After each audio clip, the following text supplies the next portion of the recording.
Tu te demandes pourquoi ton site n'est pas visible sur le web?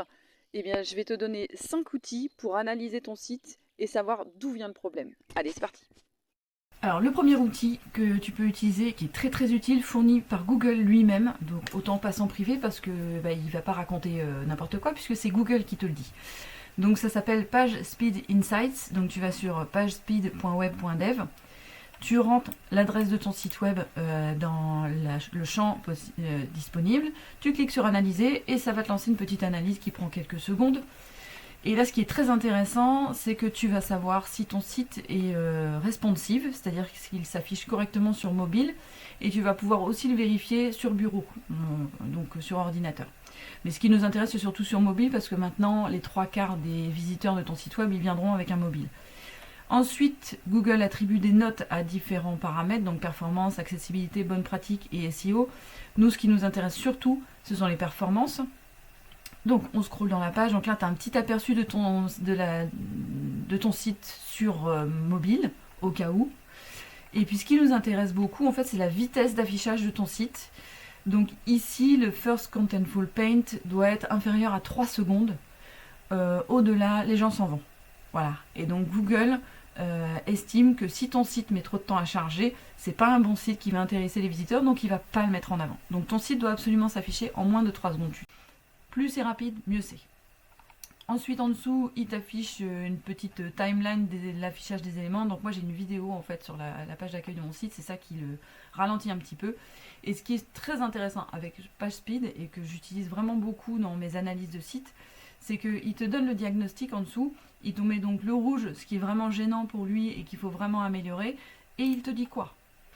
Et voilà, il va te donner des indications vraiment pratiques et concrète sur ce que tu peux faire pour améliorer la vitesse d'affichage de ton site. Il va te donner toute la liste et c'est vraiment un outil très très intéressant. C'est celui que j'utilise vraiment le plus parce qu'il est fourni par Google lui-même. Même si toi t'es pas d'accord, voilà, c'est ce que Google voit, donc tu peux pas le contredire.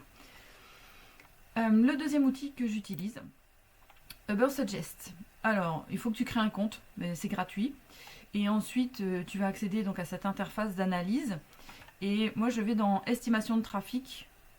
Analyse du trafic. Tu rentres ton adresse de ton site dans le champ disponible en haut, tu fais chercher et là il te lance une analyse. Donc là sur mon site c'est très mauvais puisque normalement dans le trafic organique ici tu vas avoir le nombre de visites par mois qui s'affiche. Les mots-clés organiques, tu as le nombre de mots-clés qui sont référencés dans Google, qui sont positionnés. Le domaine authority doit normalement être supérieur à 30. C'est entre 0 et 100. Il faut qu'au moins ce soit supérieur à 30. C'est mieux. C'est pas facile à atteindre, mais c'est quand même mieux. Les backlinks, donc ce sont les liens qui pointent vers ton site. Donc plus il y en a, mieux c'est. Mais il faut quand même qu'ils soient de bonne qualité. Bon, les mots-clés payants, ça c'est quand tu fais de la pub payante sur Google. Et là, il te met un petit graphique du trafic qui vient sur ton site. Donc là, d'après Ubersuggest, il y a 0 trafic sur mon site. Personne vient le voir, j'ai pas de mots-clés référencés, etc. Alors après, mon site est assez récent, il a à peine 5 mois maintenant. J'ai du mal à le faire référencer dans la Search Console, donc dans Google, alors que j'ai beaucoup de pages et beaucoup de contenu. Mais voilà, Google prend son temps pour le référencer. Donc après, je sais que ce résultat-là est faux parce que je n'ai pas du tout ces résultats-là dans la Search Console. Donc voilà, moi je vais modérer, mais quand je fais une analyse de vos sites, je n'ai pas accès à Search Console, donc je ne peux pas aller vérifier, croiser les données, sauf si vous me donnez un accès. Donc en général, je me contente de cette information-là pour vérifier un site.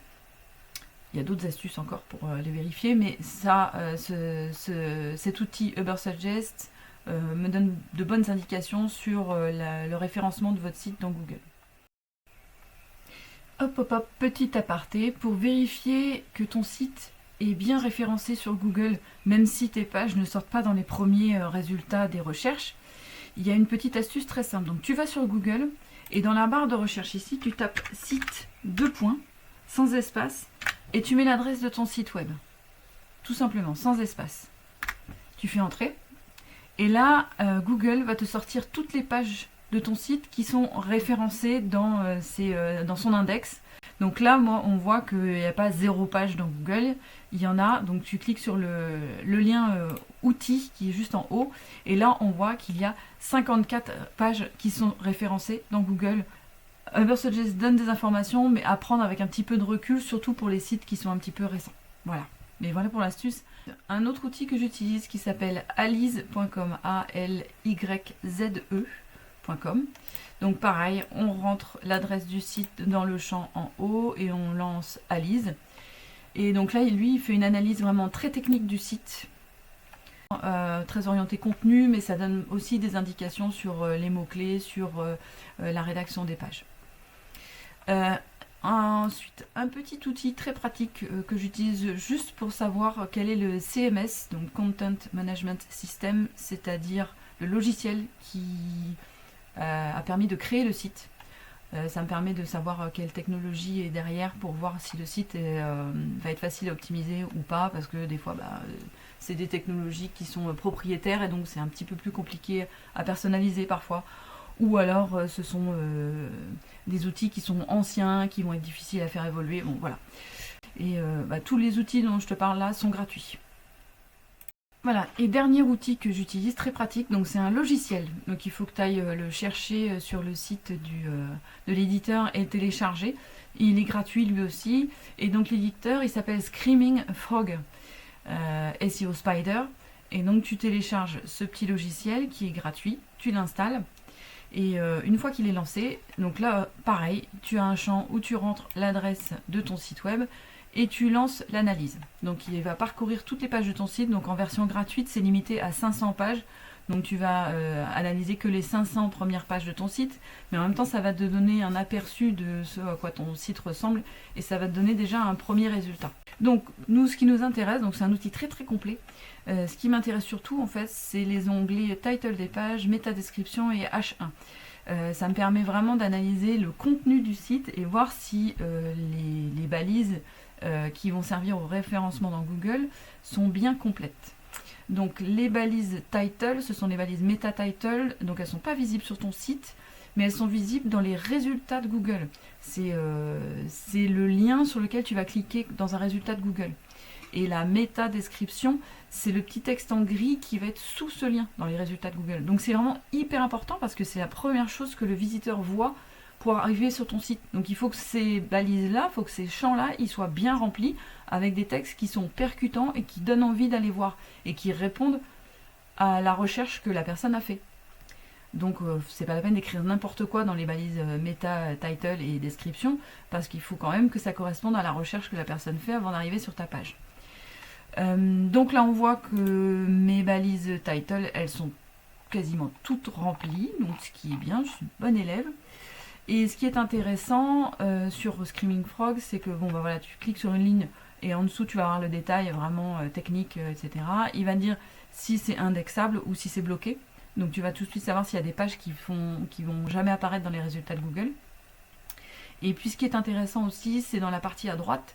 Donc là tu as le résumé en fait du title des pages. Donc on voit qu'ils sont tous complets. Il y en a 0 manquant, il y en a 0 en doublon. Donc il faut que chaque balise title soit unique, donc tu peux pas faire du copier-coller, hein, bien sûr. Il faut pas qu'il soit trop court, il faut pas qu'il soit trop long. Voilà, et identique au H1, voilà, c'est à éviter aussi. Donc après on va sur les balises métadescription, là on voit, il y a des trous. Donc il y a des endroits où je n'ai pas rempli la balise métadescription, c'est pas très bien. Donc là pareil, Screaming Frog va te donner un petit résumé, donc il va voir que toutes mes balises métadescription sont là. Il me dit que j'en ai 14% de manquantes, qu'il en manque 7. Il y en a 0 en doublon.